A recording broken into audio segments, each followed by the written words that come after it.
Good morning students.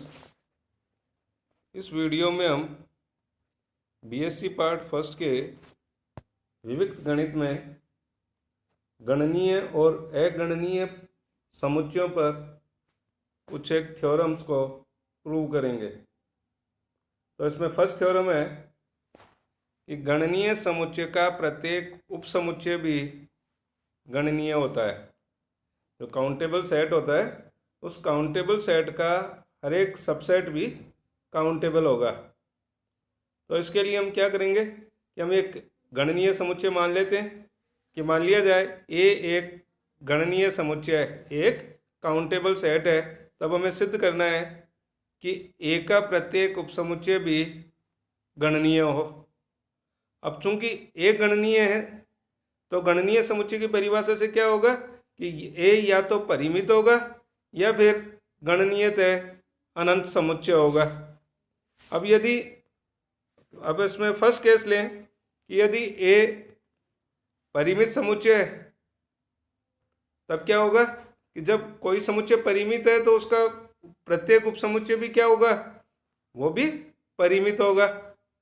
अब चूंकि ए परिमित था तो इसका प्रत्येक उपसमुच्चय भी परिमित है। तो प्रत्येक उपसमुच्चय जब परिमित है तो ए का प्रत्येक उपसमुच्चय गणनीय भी होता है, क्योंकि परिमित समुच्चय गणनीय समुच्चय की परिभाषा से गणनीय समुच्चय जो होगा वो परिमित भी होगा। तो ये परिमित समुच्चय है तो वो समुच्चय गणनीय भी हो जाएगा। अब है कि सेकंड केस अपन ले कि जब ए एक गणनीयतः अनंत समुच्चय, तो जब ए गणनीयतः अनंत समुच्चय हो तो गणनीयतः अनंत समुच्चय की परिभाषा से क्या हो सकता है कि समुच्चय ए प्राकृत संख्याओं के समुच्चय n के साथ एकई की संगतता होगी कि समुच्चय ए और प्राकृत संख्याओं के समुच्चय में n में एक एकई की संगतता होगी। और इसके अंतर्गत हम उस समुच्चय के अवयवों को, जो समुच्चय ए है उनके अवयवों को एक श्रेणी सूचीबद्ध रूप में व्यक्त कर सकते हैं। तब समुच्चय ए इक्वस टू क्या मान सकते हैं कि समुच्चय ए इक्वस टू है x1, x2, x3 and so on, xn and so on. इस तरीके से समुच्चय के अवयवों को हम सारणीबद्ध रूप या श्रेणीबद्ध रूप में व्यक्त कर सकते हैं। अब हम ये मान के चलते हैं कि मान लिया जाए b इस समुच्चय ए का कोई उपसमुच्चय, तब फिर दो केस है। दो केस क्या कि उपसमुच्चय है तो इसका मतलब वो समुच्चय क्या हो सकता है, रिक्त भी हो सकता है। तो हम ये मान के चल, और अरिक्त भी हो सकता है। तो केस फर्स्ट में हम लेते हैं कि जब बी एक रिक्त समुच्चय हो, तो बी रिक्त समुच्चय है तो परिमित समुच्चय की परिभाषा से क्या होगा कि कोई भी परिमित समुच्चय होगा तो वो या तो रिक्त समुच्चय होता है। तो रिक्त, चूंकि बी रिक्त है इसलिए बी परिमित होगा, और जब बी परिमित है तो फिर वो गणनीय भी होगा। दूसरा केस लेते हैं कि जब बी एक अरिक्त समुच्चय हो, तो जब बी अरिक्त समुच्चय है तब हम ये मान के चलते हैं कि इस स्थिति में मान लेते हैं कि xn1 ये समीकरण एक में एक वो प्रथम अवयव है जो बी का अवयव हो। समीकरण एक में से जो हमने लिया है, समीकरण एक कौन सा है, ये जो ए के एलिमेंट्स हैं इनको एक इक्वेशन नंबर फर्स्ट मान के चल रहे हैं कि x1, x2, x3 and so on. इस तरीके से जो इनफाइनाइट एलिमेंट्स हैं उनमें से हम फर्स्ट एलिमेंट, हम एक ऐसा एलिमेंट लेते हैं कि xn1 जो कि b का अवयव हो। तो xn1 b का एक एलिमेंट हो गया। अब मान लेते हैं xn2 उस समीकरण एक में वो अगला अवयव है जो कि b में xn1 का उत्तरोत्तर अवयव है। तो इस प्रक्रिया को बार बार दोहराने पर हमें उपसमुच्चय b में निम्न एलिमेंट्स प्राप्त होंगे। तो या समुच्चय b जो है, या b ए का जो उपसमुच्चय b है वो इस तरीके से प्राप्त होगा कि b इक्वल्स टू एक सेट है जिसमें एलिमेंट्स हैं xn1, xn2, xn3 and so on, xnn and so on.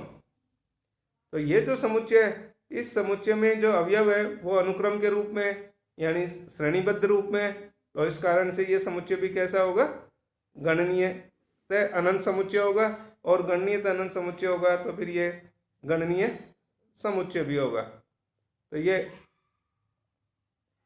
First theorem थी।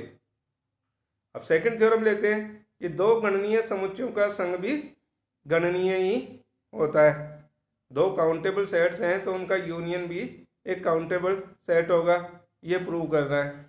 तो इसको प्रूव करने के लिए मान लेते हैं कि समुच्चय A1 और A2 ये दो काउंटेबल सेट्स हैं। अब तब हमें क्या सिद्ध करना है, तब हमें सिद्ध करना है कि A1 यूनियन A2 भी काउंटेबल हो, या A1 यूनियन A2 भी गणनीय समुच्चय हो। अब चूंकि A1 और A2 दोनों गणनीय समुच्चय हैं, तो गणनीय समुच्चय की परिभाषा से हम निम्न तीन स्थितियां यहाँ पर संभव है। तीन स्थितियां कौन सी, चूंकि A1 और A2 दोनों ही गणनीय हैं, तो फर्स्ट केस यह हो सकता है कि A1 और A2 दोनों ही परिमित समुच्चय हो।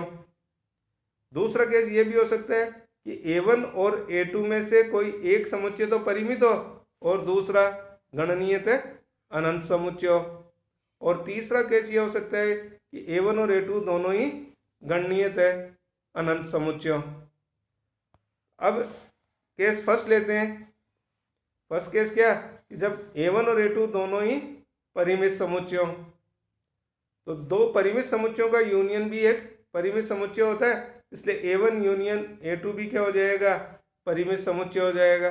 और A1 यूनियन A2 परिमित समुच्चय हुआ तो फिर A1 यूनियन A2 गणनीय समुच्चय भी होगा। तो ये तो फर्स्ट केस में है कि जब A1 और A2 दोनों परिमित समुच्चय हो तो फिर उनका यूनियन भी गणनीय समुच्चय है। सेकंड केस लेते हैं कि यदि A1 और A2 में से कोई एक समुच्चय परिमित हो और दूसरा गणनीयतः अनंत समुच्चय हो।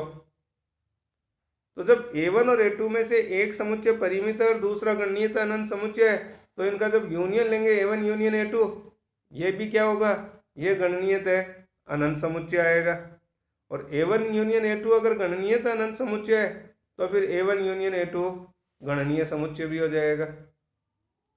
तीसरा केस लेते हैं हम कि यदि A1 और A2 दोनों गणनीयतः अनंत समुच्चय हो, तो गणनीयतः अनंत समुच्चय है तो फिर A1 और A2 के अवयवों को क्या कर सकते हैं, श्रेणीबद्ध रूप में लिख सकते हैं।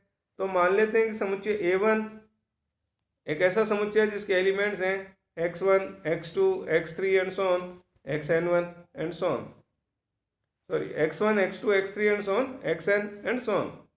इसी तरीके से समुच्चय A2 एक ऐसा समुच्चय है जिसके एलिमेंट्स हैं y1, y2, y3, y4 and so on. अब अगर इनका यूनियन लेंगे तो इनके यूनियन में ये A1 और A2 के हर एक एलिमेंट्स आएंगे। तो ये A1 union A2 equals to हो गया x1, y1, x2, y2, x3, y3 and so on, xn, yn and so on. अब हम क्या करेंगे कि हम प्राकृत संख्याओं के, क्योंकि हमने को क्या प्रूव करना है कि A1 यूनियन A2 गणनीय समुच्चय है। गणनीय समुच्चय है तो हम ये दिखाना चाहेंगे कि A1 यूनियन A2 ये गणनीयतः अनंत समुच्चय है। तो इसके लिए हम इसे समुच्चय n के यानी प्राकृत संख्याओं के समुच्चय n के तुल्य प्रूव करेंगे। तो इसके लिए हम प्राकृत संख्याओं के समुच्चय n से A1 यूनियन A2 में एक function f from n to A1 union A2 ये निम्न प्रकार से परिभाषित करते हैं। तो फंक्शन कैसा है कि fn इक्वल्स टू xn+1/2। कब, जब n एक ओड नंबर हो। तो जैसे n अगर 1 लेंगे हम, n इक्वल्स टू 1 लिया तो A1 यूनियन A2 का फर्स्ट एलिमेंट क्या आ गया, x1। n इक्वल्स टू जब 2 लेंगे, तो जब n सम संख्या है यानी n इक्वल्स टू जब 2 लेंगे तो जो A1 यूनियन A2 का सेकंड एलिमेंट क्या आ गया, y1।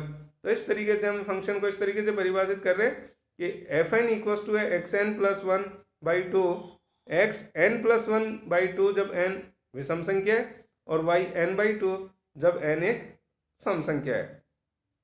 तो इस तरीके का जो फंक्शन है ये फंक्शन एक एकैकी और आच्छादक फलन है।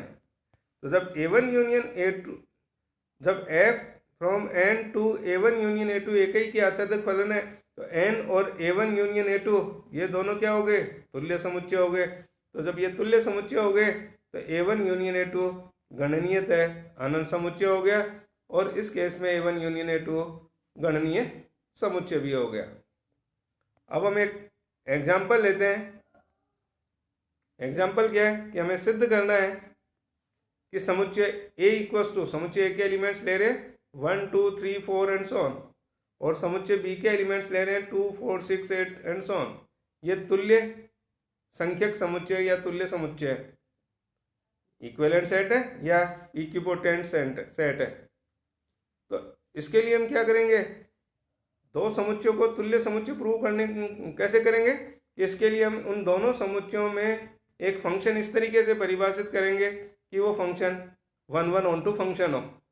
तो इसके लिए हम क्या कर रहे हैं कि समुच्चय ए से समुच्चय बी में एक function F from A to B, ये इस तरीके से परिभाषित करते हैं कि एफ एक्स इक्वल्स टू क्या हो जाए 2x हो for all x belongs to A. क्योंकि जब F x equals to 2x लिया x बिलोंग्स टू ए के लिए, तो x ए के एलिमेंट्स लेंगे, जैसे 1 x इक्वल टू 1 लिया तो f1 की वैल्यू क्या आ गई 2, जो कि b का एलिमेंट है। तो इस तरीके से ये एक फंक्शन डिफाइन करते हैं।